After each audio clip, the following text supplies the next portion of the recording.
நாமும் மகிமைப்படுவதாக. இந்த இரவு ஜெபத்திலும் உங்களோடு இணைந்து ஆண்டவரை மகிமைப்படுத்த, குறிப்பாக அவருடைய வார்த்தைகளை பகிர்ந்து கொள்ள ஆண்டவர் தருகிற இந்த வாய்ப்புக்காக நான் ஆண்டவரை ஸ்தோத்திரிக்கிறேன்.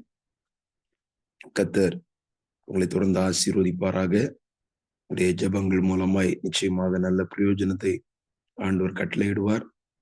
தொடர்ந்து நாம் கர்த்தருக்குள்ளாக உறுதிப்பட்டு உற்சாகப்பட்டு முன் செல்ல கர்த்தர் அனைவருக்கும் கிருபை தருவாராக. இப்பொழுதும் ஒரு பகுதியை வேதத்திலிருந்து உங்களுக்கு நான் நினைப்பூட்டும்படி விரும்புகிறேன்.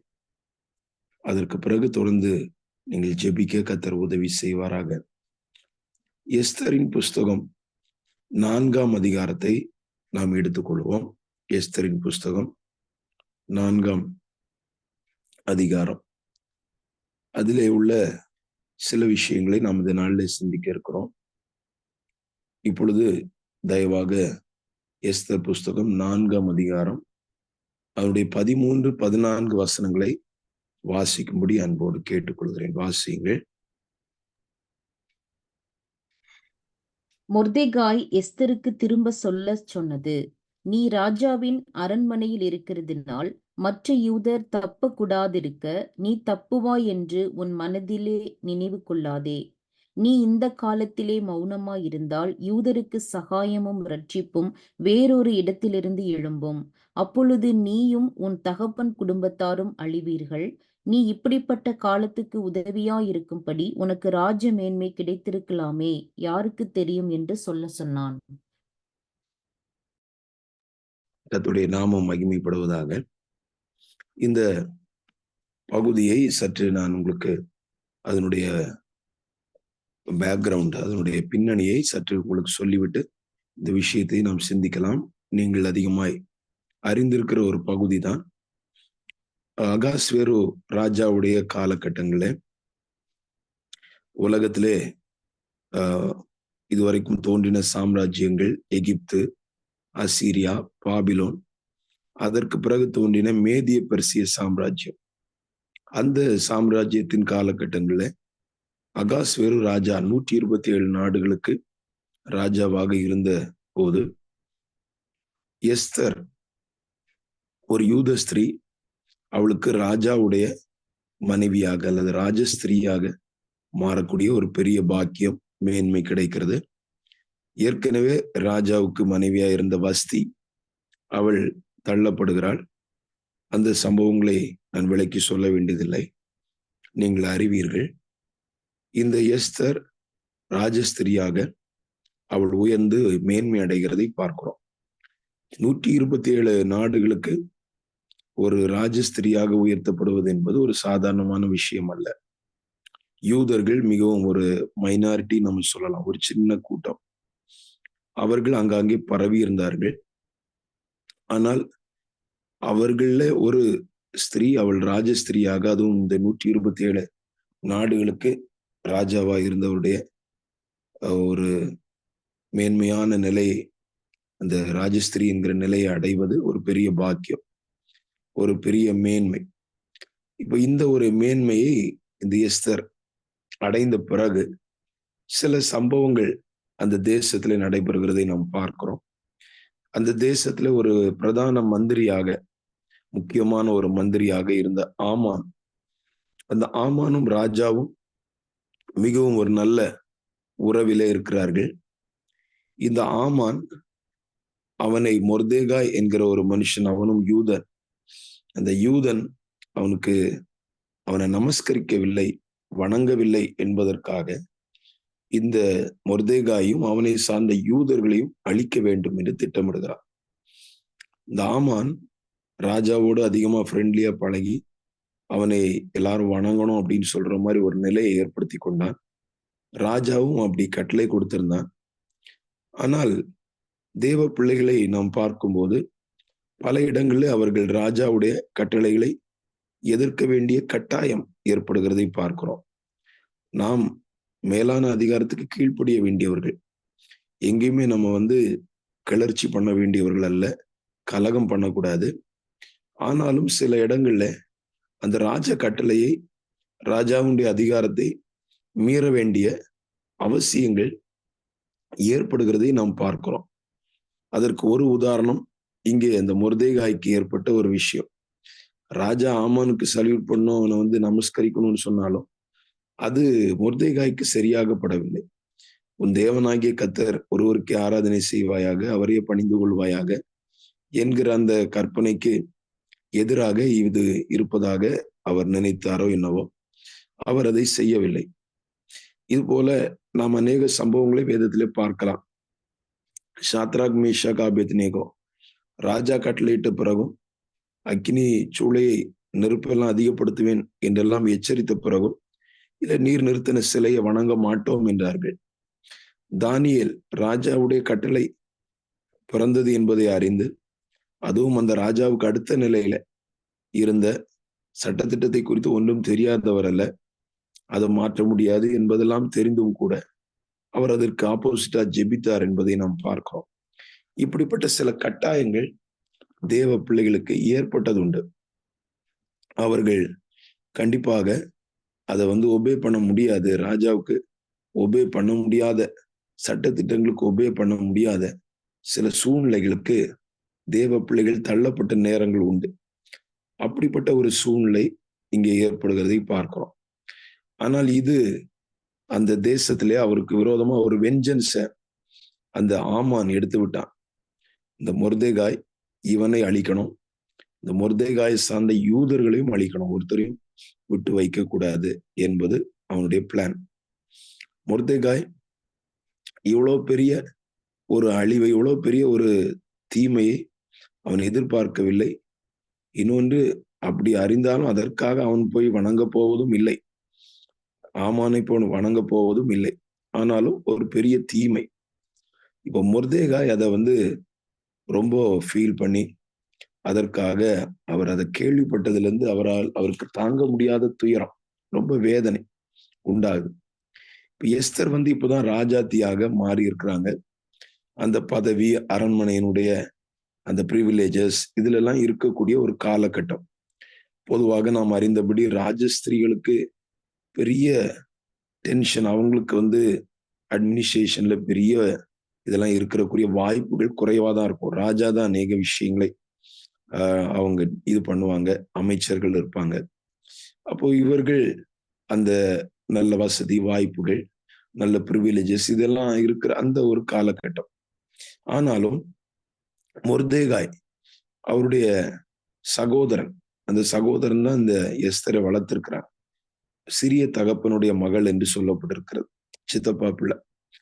ஆகையினாலே அந்த சகோதரன் அவன் நம்ம வளர்த்தான்னு சொல்ற நன்றி உணர்வு எஸ்தரை விட்டு போகவில்லை. அது அவளுக்குள்ளாக இருக்கிறது. என்ன சொல்லி கொடுக்கிறாரோ அதையும் கேட்டு அங்கே நடக்கிறதையும் நாம் பார்க்கிறோம். எஸ்தர் அவிதமாய் நடக்கிறார். இப்போ இந்த அரண்மனையில அவள் இருக்கிற நேரத்துல திடீர்னு ஒரு தகவல் போகிறது. மொர்தெகாய் இந்த மாதிரி ரெட்டு உடுத்தி கொண்டு புலம்பிட்டு இப்படி அவர் இருக்கிறார், சாம்பல்ல கிடக்கிறான்னு சொல்லி அந்த தகவல் போய் கிடைத்த உடனே எஸ்தர் வந்து சில வஸ்திரங்கள் எல்லாம் அனுப்புறாங்க. ரெட்டையெல்லாம் எடுத்துட்டு இந்த ட்ரெஸ்ஸை போட சொல்லுங்க அப்படின்னு சொல்லி அனுப்புறாங்க.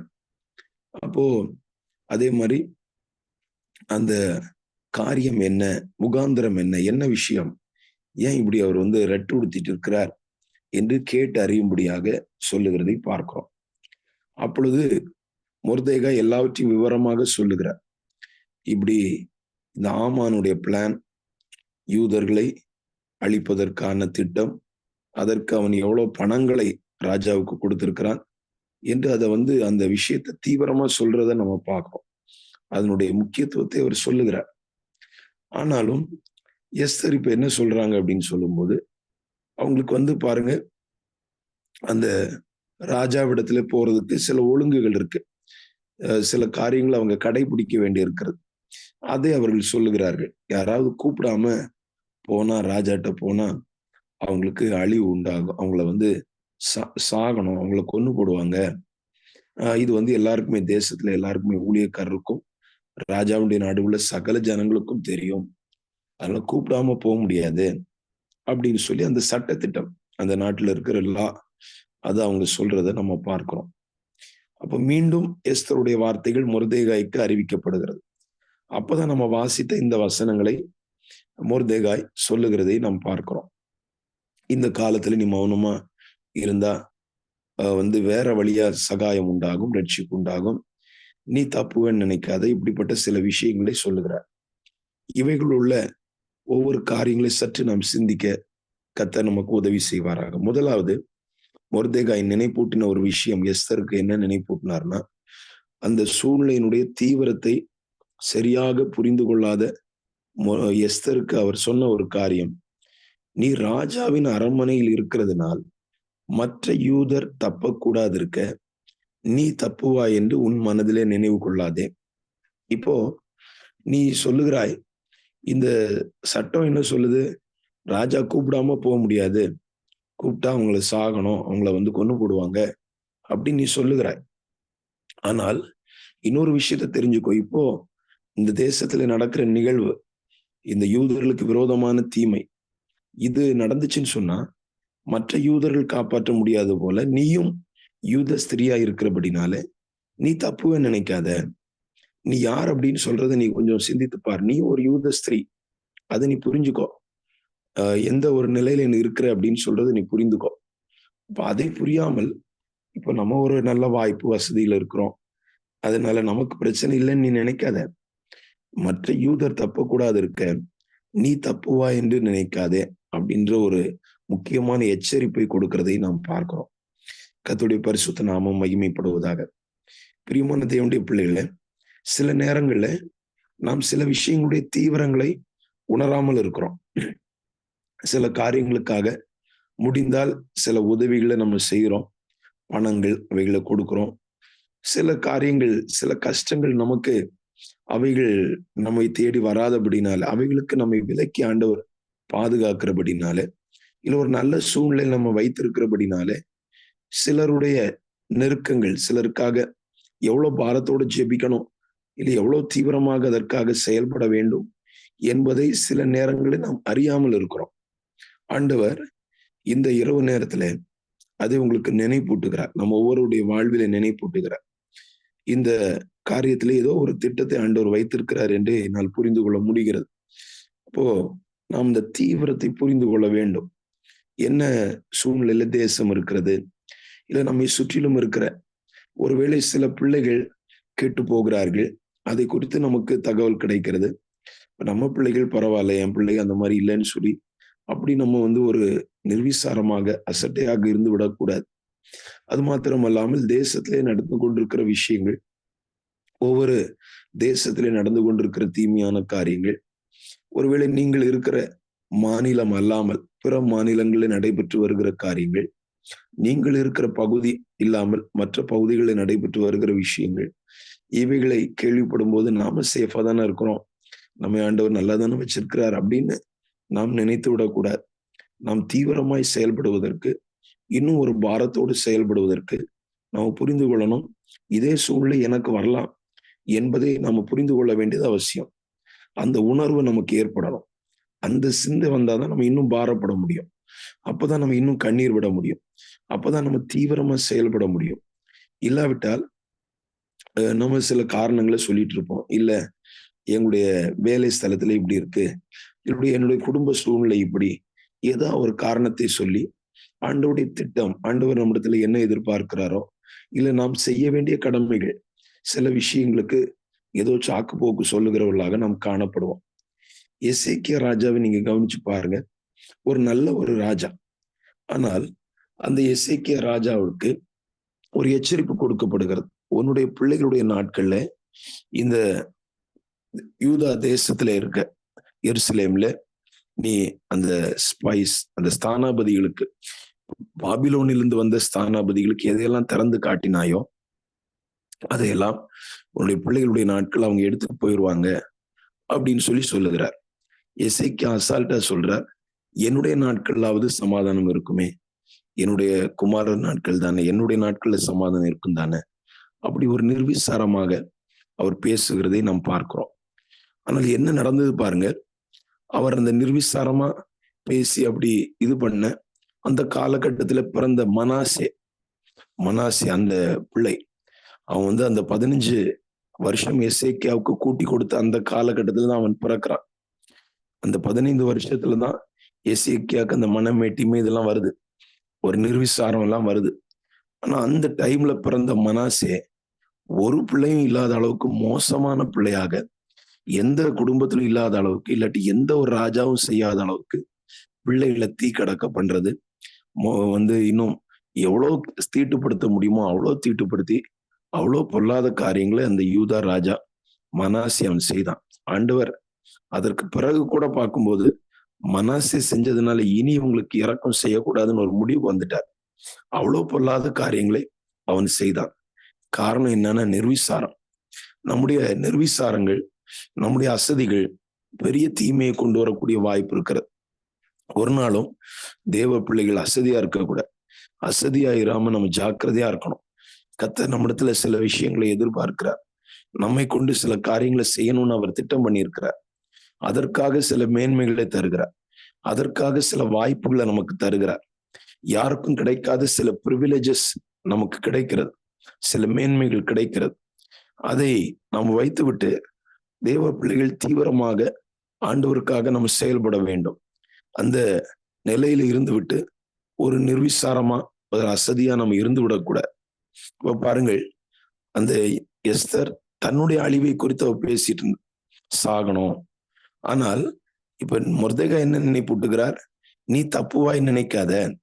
இப்ப வர்ற இந்த இஷ்யூ, யூதர்களுக்கு இப்ப வந்திருக்கிற பிரச்சனை, இது உனக்கும் தான் பாதிப்பா மாறும். நீ தப்புவாய் என்று நினைக்காதே என்று ஒரு எச்சரிப்பை கொடுக்கிறதை பார்க்கிறோம். அந்த 4 குஷ்டரோகிகளை குறித்து ராஜாக்கள் புஸ்தகத்துல நம்ம படிக்கிறோம். அந்த 4 குஷ்டரோகிகள் அவங்க ஒரு முடிவு எடுத்ததுக்கு காரணம் என்னன்னா, நம்ம இங்க இருந்தாலும் நம்ம வந்து சாக வேண்டும். பஞ்சத்தினால இங்க பஞ்சமா இருக்கு இஸ்ரவேலுடைய பாளையத்துல. சீரியருடைய பாளையத்துக்கு போவோம். அங்க போனாலும் உயிரோட வச்சா பாத்துக்கலாம். அங்கேயும் சில வேளையில சாவுதான் இருக்கும், தெரியல நமக்கு. அப்போ எங்க ஆனாலும் இது வந்து ஒரு பெரிய ஆபத்தான நிலையில நம்ம இருக்கிறோம். எங்க ஆனாலும் அழிவுக்குரிய வாய்ப்பு இருக்கு அப்படின்னு சொல்றத புரிந்தாதான் ஒரு தீவிரமா செயல்பட முடியும். அதனாலதான் அந்த குஷ்டரோகிகள் அதை புரிஞ்சுட்டு அப்படி செயல்பட்டதுனாலதான் இங்க இருந்தாலும் அழிவுதான், அங்க இருந்தாலும் அழிவுதான். அப்ப நம்ம ஏதாவது செய்வோம்னு சொல்லிட்டு ஏதாவது ஒரு சைடு நம்ம ஒரு முடிவு எடுத்துருவோம் அப்படின்னு அங்க போகும்போது, அங்க பாத்தீங்கன்னு சொன்னா இந்த குஷ்டரோகிகள் மூலமாய் ஒரு நல்ல செய்தி இந்த தேசத்துக்கு வரக்கூடிய ஒரு வாய்ப்பு உண்டானதை பார்க்கிறோம். கர்த்தர் சில நேரங்கள்ல நம்ம எடுத்து பயன்படுத்த முடியும். நம் மூலமாக சில நல்ல செய்திகள் தேசத்துக்கு வர முடியும். நம் மூலமாக தேவ பிள்ளைகளுக்கு நல்ல செய்திகள் வர முடியும். நம் மூலமாக தேசம் ஆசீர்வதிக்கப்பட முடியும். நம் மூலமா நம்முடைய குடும்பங்களுக்கு நல்ல செய்திகள் வர முடியும். ஆனால் நமக்கு ஒரு நிர்விசாரம் இருக்க கூட, நம்ம தீவிரமாய் ஆண்டவருக்காக செயல்பட கர்த்தர் உதவி செய்யணும். அப்ப முதலாவது விஷயம் அவர் என்ன சொல்றாருன்னா, நீ ராஜாவின் அரண்மனையில் இருக்கிறதுனால் மற்ற யூதர் தப்பக்கூடாது இருக்க, நீ தப்புவா என்று உன் மனதிலே நினைவு கொள்ளாதே. நீ இருக்கிறது ஒரு சேஃபான பிளேஸ், அதனால பிரச்சனை இல்லைன்னு மட்டும் நினைக்காத. எல்லா இடங்களும் வருகிற ஆபத்து, தீமை அங்க வருகிறதுக்கு ஒன்னும் ரொம்ப டைம் எடுக்காது அப்படின்னு சொல்ற ஒரு விஷயத்தை உணர்த்துகிறார். அடுத்த ஒரு காரியம் 14ஆம் வசனத்திலே நாம பார்க்கிறோம். நீ இந்த காலத்திலே மௌனமாய் இருந்தால் யூதருக்கு சகாயமும் ரட்சிப்பும் வேறொரு இடத்திலிருந்து எழும்பும். இப்ப இந்த டைம்ல நீ அமைதியா இருக்கிறேன்னு சொன்னா, ஆண்டவரால வந்து ஜனங்களை காப்பாற்ற முடியாமல் இல்லை, வேற விதத்துல அவர் ரட்சிப்பார், அவர் காப்பாற்றுவார் அப்படின்னு சொல்ற ஒரு விஷயத்தை அவர் சொல்லுகிறதை பார்க்கிறோம். இப்போ அடுத்த ஒரு விஷயம் என்ன நினைப்பூட்டுறாருன்னா, இப்ப நீ செயல்படணும். இப்ப செயல்படாம இருந்தேன்னு சொன்னா, ஆண்டவர் யாரோ கொண்டு அவருடைய பிளானை முடிச்சிருவார். அவர் செய்ய வேண்டியதை அவர் செஞ்சிருவார். ஆனால் உன்னை ஆண்டவர் இவ்வளவு தூரம் மேன்மைப்படுத்தி உனக்கு இவ்வளவு பெரிய ஒரு ஆசீர்வாதத்தை கொடுத்து அது யூஸ் இல்லாம போயிடும், அது பிரயோஜனம் இல்லாம போயிடும். வேறொரு இடத்துல இருந்து ரட்சிப்பு எழும்பும். ஆனா இந்த காலத்துல மௌனமா இருந்தால் அந்த ஒரு விஷயத்தை அவர் அங்க நினைப்பூட்டுகிறதை பார்க்கிறோம். யூதருக்கு சகாயமும் ரட்சிப்பும் வேறொரு இடத்துல இருந்து எழும்பும்னு சொன்னா, இன்னொரு இடத்து மூலமா இன்னொருத்தர் ஆண்டவர் பயன்படுத்தி ஆண்டவர் செஞ்சிருவார். ஆனா நீ இவ்வளவு பெரிய உயரத்துல உயர்த்தப்பட்டுட்ட, ராஜஸ்திரியா இருக்கிற ஒரு சின்ன ஆள் மூலமா ஆண்டவர் அந்த ஒரு ரட்சிப்பை கட்டளையிட்டா உனக்கு அது அவமானம் தானே, உனக்கு அது கஷ்டம் தானே. உன்னை வந்து இவ்வளவு ஆண்டவர் மேன்மைப்படுத்தி வச்சிருக்கிறார். ஆனா நீ பொறுப்பு இல்லாம பேசுற, பொறுப்பு இல்லாம நடந்து கொள்ற. ஆண்டவர் யாரையோ கொண்டு அந்த காரியத்தை செய்கிறார் அப்படின்னு சொன்னா அதை அவர் அங்க நினைப்பூட்டுகிறதை பார்க்கிறோம். அதான் இந்த காலத்திலே மௌனமா இருந்தால் யூதருக்கு சகாயமும் ரட்சிப்பும் வேறொரு இடத்திலிருந்து எழும்பும் என்று சொல்லுகிறதை பார்க்கிறோம். பாருங்கள், சவுல் அவர் ஒரு சிறந்த ராஜாவாக, இஸ்ரவேலுடைய முதல் ராஜா அப்படின்னு சொல்லி நல்ல அவர் ஹைட் வெயிட்டுமா இருக்கிறார். பார்க்கறதுக்கு பயங்கரமா எல்லாரும் அவருடைய தோளுக்கு கீழே தான் இருக்கிறாங்க அப்படின்லாம் பைபிள் எழுதப்பட்டிருக்கிறதை பார்க்கிறோம். அப்போ ஒரு ராஜாவுக்கு எல்லா தகுதியும் உள்ள ஒரு நபர் அப்படின்னு சொல்லி நினைத்துட்டு இருக்கிற டைம்ல இந்த சவுல் சரியா செயல்படல. அவருடைய குடும்பத்திலே வாய்ப்பு இருக்கு, யோனத்தான்லாம் நல்ல டெவலப் ஆகி வருகிறான். ஆனால் பாருங்கள், ஆண்டவர் வேறொரு இடத்துல இருந்து ராஜாவை எழுப்புறத பார்க்கிறோம். யோனத்தான ஆண்டவர் தெரிந்து கொள்ளல, இல்ல மல்கி சூவாவையோ வேற யாரையும் ஆண்டவர் தெரிந்து கொள்ள, இஸ்போசேத்தை தெரிந்து கொள்ளவில்லை. ஒரு தாவீது, இவருடைய நாட்கள்ல ஆடு மேய்ச்சிட்டு இருந்த ஒரு பையன். சவுல் இப்போ பாருங்க ராயல் ஃபேமிலியா ஆயாச்சு. சவுலுடைய குடும்பம், நல்லா இந்த விஷயத்தை கவனிச்சு பாருங்க. சவுல் குடும்பம் அவரும் ஒரு காலத்துல சாதாரணமா இருந்தார். ஆனா இப்போ ஒரு ராயல் ஃபேமிலின்னு சொல்ற நிலைக்கு வந்துட்டார் அவருடைய குடும்பம் எல்லாமே. ஆனா இப்போ இந்த தாவீது பாத்தீங்கன்னு சொன்னா ஆடு மேய்ச்சிட்டு இருக்கிற ஒரு சிறுவன், வீட்டுல அற்பமா நினைக்கப்படுகிற ஒரு பெருசா கண்டுகொள்ளப்படாத ஒரு பையன். ஆனா ஆண்டவர் அவனை கொண்டு இஸ்ரவேலுக்கு ஒரு ராஜாவை கொண்டு வைக்கிறத நம்ம பார்க்கிறோம். அவனை ஆண்டவர் தெரிந்து கொள்ளுகிறார். தெரிந்து கொண்டு இந்த சவுலுக்கெல்லாம் இல்லாத அளவுக்கு ஒரு பெரிய பெயர் அவனுக்கு உண்டாக்கிட்டார். அவனுடைய வம்சம் அது இன்னைக்கு வரைக்கும் அந்த தாவீதுடைய தலைமுறையில தான் இயேசு கிறிஸ்து இன்னைக்கும் ஆட்சி செஞ்சிட்டு இருக்கிறார். அப்போ அப்படிப்பட்ட ஒரு சிங்காசனத்தை தாவீதுக்கு ஆண்டவர் கொடுத்தார். உனக்கு வீட்டை கட்டுவேன் என்று சொன்னார், உன்னுடைய ராஜ்யம் நிலை பெற்றிருக்கும் என்று சொன்னார்.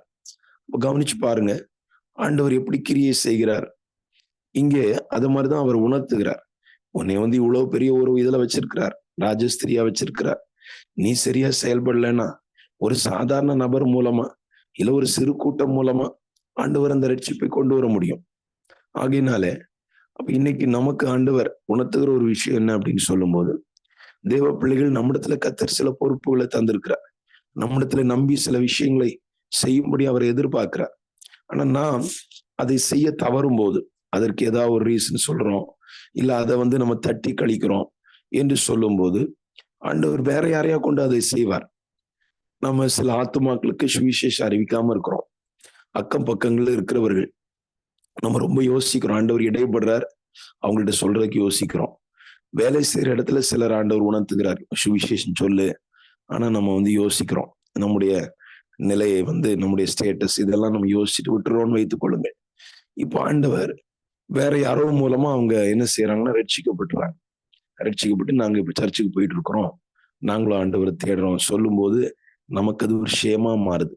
நாம அவங்கள இது பண்ண தவறினோம், நாம அவங்களுக்காக பிரயாசப்பட தவறினோம். ஆனா கர்த்தர் அவர்களை ரட்சிக்காம விடல, வேற ஒருத்தர் மூலமா அதை அவர் செய்கிறார். அப்போ நமக்கு அந்த மேன்மை கொடுத்து ஒரு பிரயோஜனம் இல்லாம போகுது. நம்மை ஆண்டவர் அபிஷேகித்து நம்மை ஒரு திட்டத்துல வச்சு யூஸ் இல்லாம போகுது. ஆகையினாலே இதை அங்கே மொர்தெகாய் எஸ்தருக்கு உணர்த்துகிறதை பார்க்கிறோம். அடுத்தது அவர் என்ன சொல்றாருன்னா, அப்பொழுது நீயும் உன் தகப்பன் குடும்பத்தாரும் அழிவீர்கள் அப்படின்னு சொல்றத பார்க்கிறோம். இது அடுத்த சிந்திக்க வேண்டிய ஒரு வார்த்தையா இருக்கு.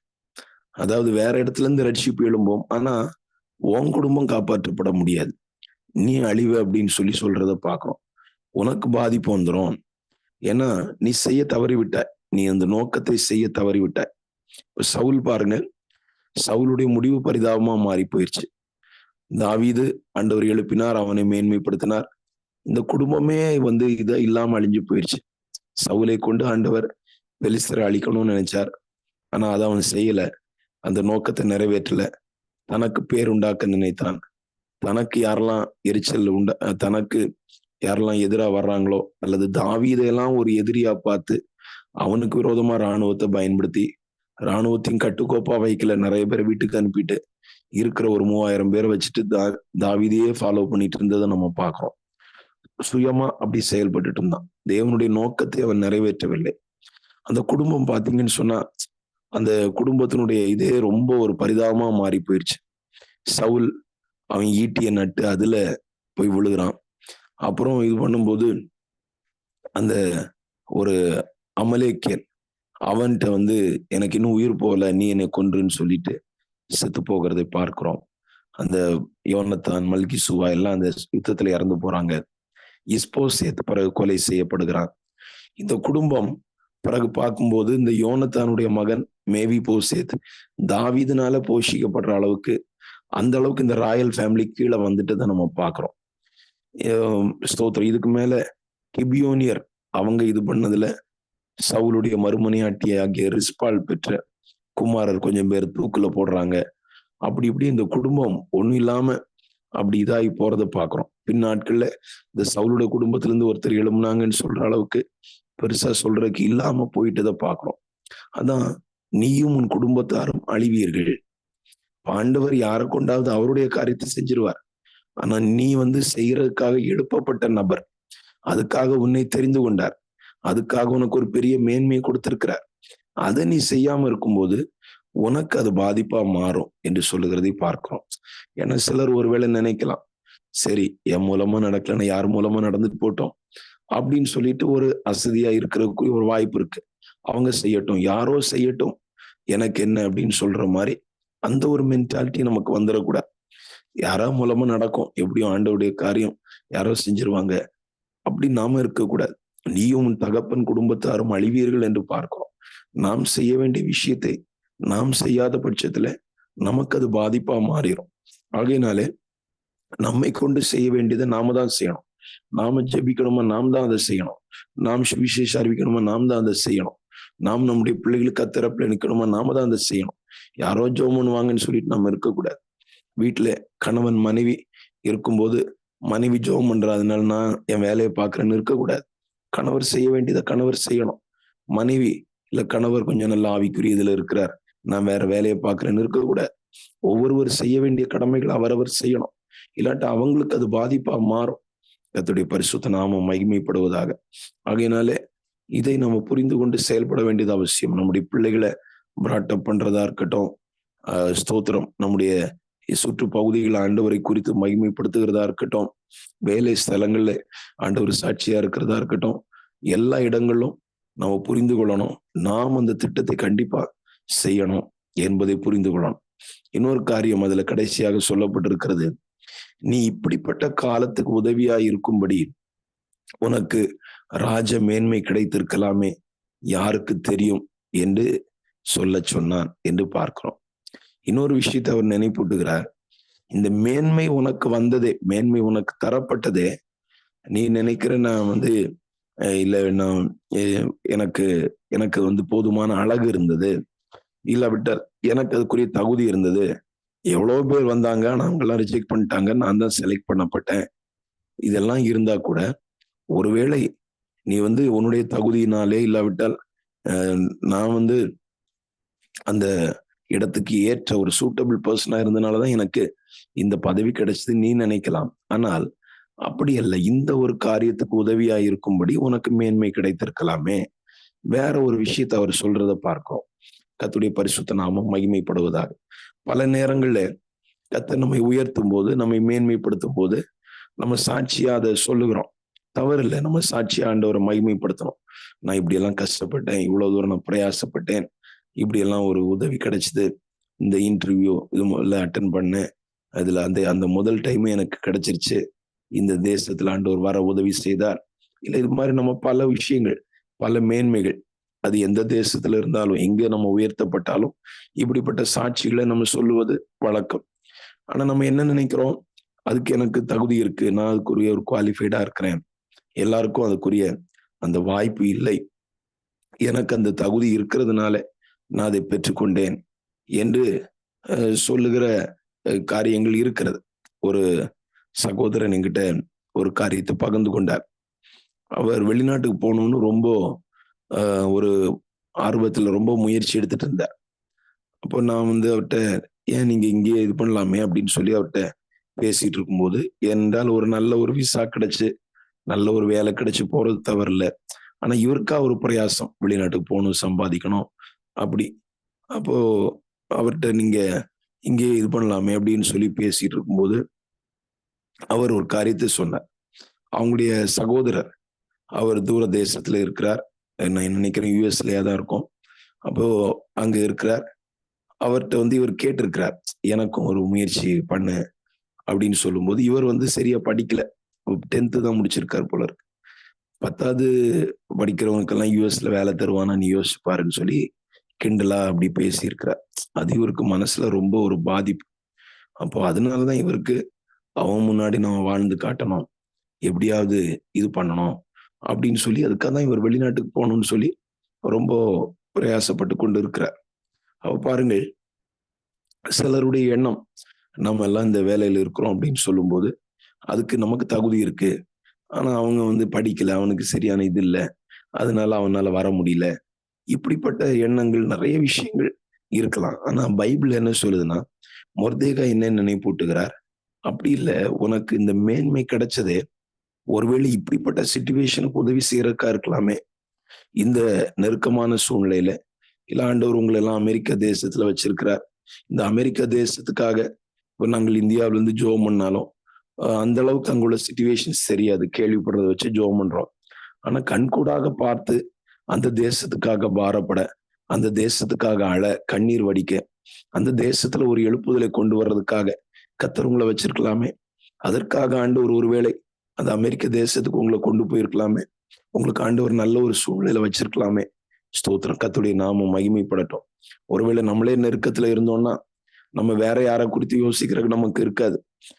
நம்முடைய நெருக்கடியை தான் நம்ம யோசிச்சுட்டு இருப்போம். ஐயோ, என் பிரச்சனையே பெரிய பிரச்சனையா இருக்கு. ஆனால் கர்த்தர் நம்ம ஒரு நல்ல நிலையில வைத்து மற்றவர்களை குறித்து யோசிக்க, சிந்திக்க நம்ம வச்சிருக்கிறாரே. இதற்காக ஒரு மேன்மை நமக்கு கிடைச்சிருக்கலாமே. இதற்காக கர்த்தர் ஒரு உயர்வை கொடுத்திருக்கலாமே. யாருக்கு தெரியும் அப்படின்னு சொல்லி மொர்தெகாய் சொல்லுகிறத நம்ம பார்க்கிறோம். இதே வார்த்தை ஆண்டவர் நமக்கு நினைப்பூட்டுகிறார். நாமும் இதை நம்ம சிந்திக்கணும். கர்த்தர் நமக்கு கொடுத்திருக்கிற மேன்மைகள், கர்த்தர் நமக்கு தந்திருக்கிற ஒவ்வொரு விஷயங்கள், ஏதோ நம்ம மேன்மை பாராட்டி வாழ்றதுக்கு, யாருக்கும் இல்லாத பாக்கியம் எனக்கு இருக்கு அப்படின்னு சொல்லி மேன்மை பாராட்டிட்டு வாழ்றதுக்கு அல்ல. பாருங்கள், நம்ம மிகுந்த எச்சரிப்போடு வாழணும். ஒரு கடைசி காலத்திலே வந்திருக்கிறோம். இலங்கை தேசத்துல உள்ளவர்களை குறித்து சொல்லுவார்கள். அவங்க அவர்கள் பல நாடுகள்ல ஒரு காலத்துல பார்க்கும்போது இலங்கை தமிழர்கள் பல இடங்கள்ல ரொம்ப அவர்கள் ஒரு உயர்ந்த நிலையில இருந்தாங்க. ஆனால் அவங்க உயர்ந்த நிலையில இருக்கும்போது யாரையும் மதிக்காம ரொம்ப இதா இது பண்ணும்போது இன்னைக்கு பாருங்க, இலங்கை தமிழர்கள் எவ்வளவு ஒரு மோசமான நிலையில அவங்க இருக்கிறாங்க. கர்த்தர் நமக்கு தந்திருக்கிற நல்ல வாய்ப்புகள், நல்ல சூழ்நிலைகள், அதுல நம்ம பிரகாசிக்கணும். பிரியமானவர்களே, கர்த்தருக்கா நம்ம செயல்படணும். அசதியா இருக்கக்கூடாது. சும்மா நம்முடைய சொந்த காரியங்களை பார்த்துட்டு அப்படியே நம்ம போயிடக்கூடாது. ஆண்டவருடைய திட்டத்தை நம்ம நிறைவேற்றணும்.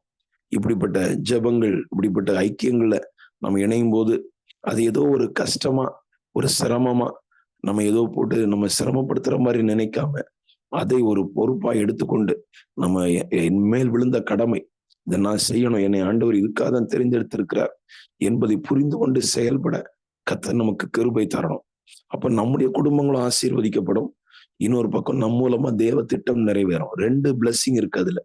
நாமும் ஆசீர்வதிக்கப்படுகிறோம், நம்மை குறித்த தேவ திட்டங்கள் நிறைவேறும். ஆகையினாலே நாம் ஆண்டவரை பிரியப்படுத்த, ஆண்டவருடைய நோக்கத்தை நிறைவேற்ற கர்த்தர் உதவி செய்வாராக. இந்த காலத்துல நம்ம மௌனமா இருக்கக்கூடாது, அமைதியா இருக்கக்கூடாது. நம்ம பேச வேண்டியதை பேசணும். ஆண்டவரை குறித்து பேச வேண்டிய இடங்கள்ல பேசணும். ஜெபிக்க வேண்டிய நேரங்களை ஜெபிக்கணும். ஊக்கமா செயல்படணும். நீங்கள் குறிப்பாக இருக்கிற தேசத்துல சீக்கிரத்துல நீங்கள் ஆவிக்குரிய வாழ்வில தொய்ந்து போவதற்குரிய சூழ்நிலைகள் இருக்கிறது. ஏன்னா அவ்வளவு தூரம் பாவத்தை பால் போல் குடிக்கிற மக்கள், பாவத்தின் போராட்டங்கள் நிறைந்த ஒரு இடத்துல இருக்கிறீங்க. இங்க ஆவியில அனலா இல்லாவிட்டால், சத்தியத்துக்காக வாழணும்னு சொல்ற ஒரு தீர்மானம் இல்லாவிட்டால் நம்ம ஆண்டவருக்கு அங்க நிக்க முடியாது. ஆகையினால நல்ல பிரயாசப்படணும். ஆண்டவருக்காக அதிகமா ஊக்கமா நம்ம நிக்கணும். அதிகமா ஜெபிக்கணும். வீடுகள்ல குடும்ப ஜெபங்கள் இருக்கணும். ஸ்தோத்திரம். வாய்ப்பு இருந்தால் அதிகாலை நேரங்களில் எழும்பி ஜெபிக்கணும். உங்களுடைய சூழ்நிலை எப்படின்னு தெரியல, உங்களுடைய டியூட்டிஸ் எல்லாம் எப்படி இருக்குன்னு தெரியல, அதிகாலை நேரங்களில் எழும்பி ஜெபிக்கணும். ஸ்தோத்திரம். அப்படி இல்லையா, இரவு நேரங்களில் ஜெபிக்கணும். ஆண்டவர் தருகிற வாய்ப்பின்படி ஆண்டவருடைய சமூகத்துல திறப்பில நிற்கணும். இந்த தேசத்துக்காய் கதறணும். இங்க இருக்கிற பட்டணங்களுக்காக, இந்த பட்டணங்களை காப்பாற்றும் என்று ஆபிரகாமை போல ஆண்டவரை நோக்கி பார்த்து பேசுகிற, ஆண்டவர் இத்தனை பேர் இருந்தா அழிப்பீரோ அப்படின்னு கதறின, அந்த பரிந்து பேசின ஆபிரகாமை போல ஆண்டவரை நோக்கி பார்க்க கர்த்தர் நமக்கு உதவி செய்யணும். கர்த்தர் நம்மை ஆசீர்வதிப்பார், நம்மை மேன்மைப்படுத்துவார், நம்மை குறித்த மேன்மையான நோக்கங்கள் திட்டங்கள் நிறைவேறும். ஆகையினால இந்த காலத்துல நம்ம மௌனமா இருக்கக்கூடாது. சிச்சுவேஷனை நம்ம உணரணும். எவ்வளவு ஒரு காலகட்டத்துல நம்ம இருக்கிறோம். எவ்வளவு தூரம் ஓரின சேர்க்கை போன்ற பாவங்கள் இந்த அமெரிக்க தேசத்துல பெருகிட்டே இருக்கு. அது நம்முடைய குடும்பங்களை தொற்றக்கூடாது, நம்முடைய சபைகளை தொற்றக்கூடாது. எவ்வளவு சபைகள் சீர்கெட்டு கொண்டிருக்கிறது, குடும்பங்கள் சீர்கெட்டு கொண்டிருக்கிறது, தீமைகள் பெருகிட்டே இருக்கு. ஸ்தோத்திரம். ஒரு நிர்விசாரம் சபைகள் விற்கப்பட்டு கொண்டிருக்கிறது. அப்ப இந்த ஸ்தோத்திரம் காலகட்டங்கள்ல உங்களை எல்லாம் ஆண்டவர் அந்த இடத்துல வச்சிருக்கிறார். ஒரு அக்கினியா பற்றி எரியணும். அந்த இடத்துல ஆண்டவருக்காக எழும்பணும். ஒரு காலத்துல எத்தனையோ தேசங்களுக்கு மிஷினரிகளை அனுப்பின தேசம் இங்கிலாந்து போன்ற தேசங்கள், அமெரிக்கா போன்ற தேசங்கள், எவ்வளவோ நாடுகளுக்கு மிஷினரிகளை அனுப்புனாங்க. இன்னைக்கு அங்க போய் நாம சத்தியம் சொல்ல வேண்டியதா இருக்கு. அவர்களுக்கு ஆண்டவரை குறித்து பேச வேண்டியதாக இருக்கிறது. அவர்களுக்குள்ள கர்த்தர் ஒரு கிரியை செய்யணும். அங்க ஒரு எழுப்புதல் உண்டாகணும். ஒரு எழுப்புதல் தீ பற்றி பிடிக்கணும். ஆண்டவர் அந்த தேசத்தை அசைக்கணும். உங்களை கொண்டு கர்த்தர் செய்வார். நாங்கள் இந்த காலத்துல மௌனமா இருக்கக்கூடாது. நம்முடைய பொறுப்பை உணராம இருக்கக்கூடாது. சாக்கு போக்கு சொல்லிட்டு இருக்கக்கூடாது. எல்லாரும் சாக்கு போக்கு சொல்றதுன்னு சொல்லலாம், பல காரணங்களை நம்ம சொல்லலாம். ஆனால் நம்ம படிச்சோம், அவங்க எவ்வளவு தூரம் அந்த சட்டத்தை தாண்டி செயல்பட்டார்கள் என்பதை நம்ம பார்க்கிறோம். அப்படி செயல்பட்டாதான் ஆண்டவருக்காக சில விஷயங்கள் இல்ல, என்ன அப்படி சொல்லுவாங்க இப்படி சொல்லுவாங்க அப்படின்னு நம்ம பார்த்துட்டு இருந்தா முடியாது. மனிதர்கள் பேசுவாங்க, சொல்றது சொல்லிட்டு இருப்பாங்க. ஆனா ஆண்டவர் நம்மை தெளிவாக நடத்துவார்ன்னு சொன்னா, ஆண்டவர் நம்மை நடத்துகிற காரியங்களை நம்ம செய்யணும். ஆண்டவருக்காக ஊக்கமா பிரயாசப்படணும். கர்த்தர் ஒரு அசைவை உண்டு பண்ணுவார், ஒரு பெரிய கிரியை செய்வார். நம்முடைய பிள்ளைகள் கர்த்தருக்காக எழும்புவார்கள். ஸ்தோத்திரம்.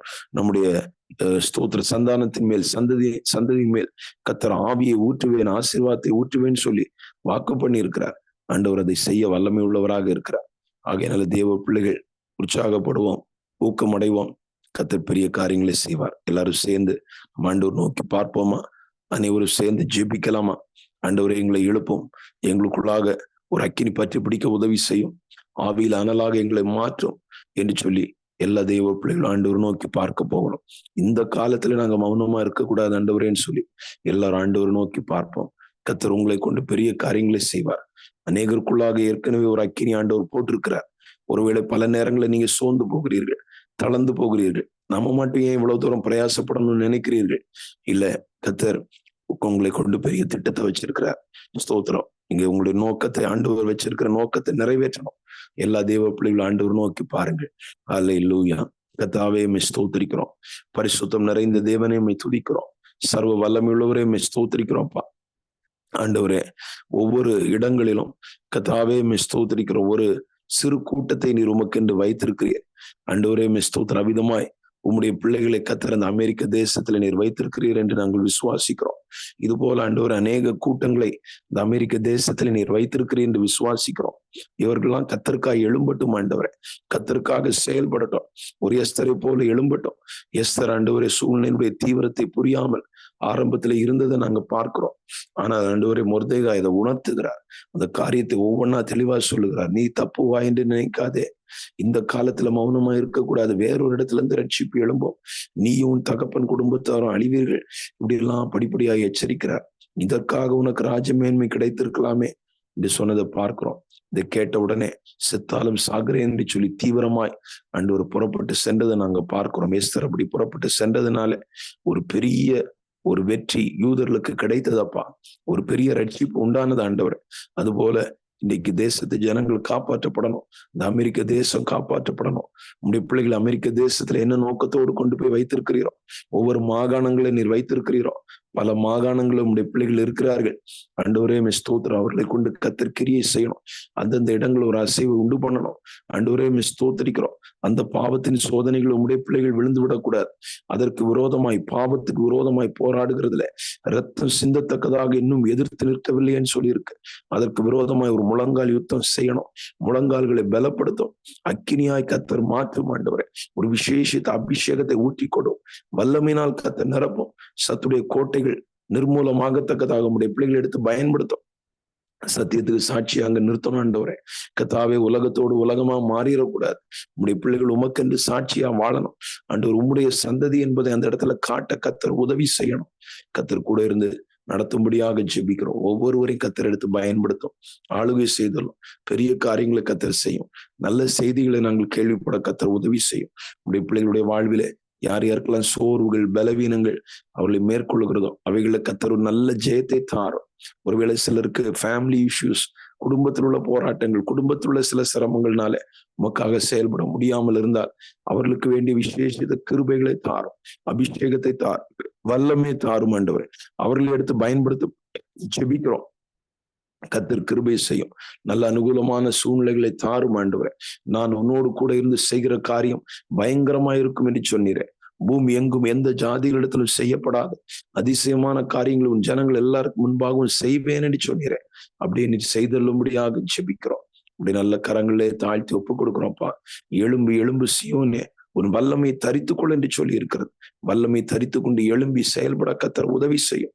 பல சோர்வுகள், பல நெருக்கங்கள் சத்துரு கொண்டு வரலாம். அது சத்துரு கொண்டு வருகிறது என்பதை தெளிவாக புரிந்து மேற்கொள்ளணும். அதற்கு பதிலாக மனிதர்கள் மேல கோவிக்க கூடாது, மனிதர்கள் மேல வருத்தப்பட்டுட்டு இருக்க கூடாது. அவங்க இப்படி பேசிட்டாங்களே, இவங்க இப்படி சொல்லிட்டாங்களேன்னு சொல்லி செய்ய வேண்டிய காரியங்கள் தடைப்பட்டு விடக்கூடாதப்பா. ஆண்டவர் அவைகளை மேற்கொள்ள கத்தர் உம்முடைய பிள்ளைகளை பலப்படுத்தும், ஆசீர்வதியும், இரக்கம் செய்யும். பெரிய காரியங்களை கத்தர் நடப்பிக்கும்படி ஜெபிக்கிற ஒவ்வொரு குடும்பங்களையும் கத்தர் வேலி எடுத்து பாதுகாத்துக்கணும். தீமைகளுக்கு விலக்கும் ஆண்டவர். இந்த ஜெபங்கள் இன்னும் பிரயோஜனமுள்ளதாய் மாறட்டும். ஆசீர்வதியும். இயேசுவின் நாமத்தில் ஜெபம் கேளு நல்ல பிதாவே. ஆமென், ஆமென். கத்தர் உதவி செய்வாராக. தொடர்ந்துள்ள ஜெப நேரங்களை உங்களுக்கு ஆசீர்வாதமாக மாற்றி தருவாராக. ஆமென், ஆமென். ஆமென்.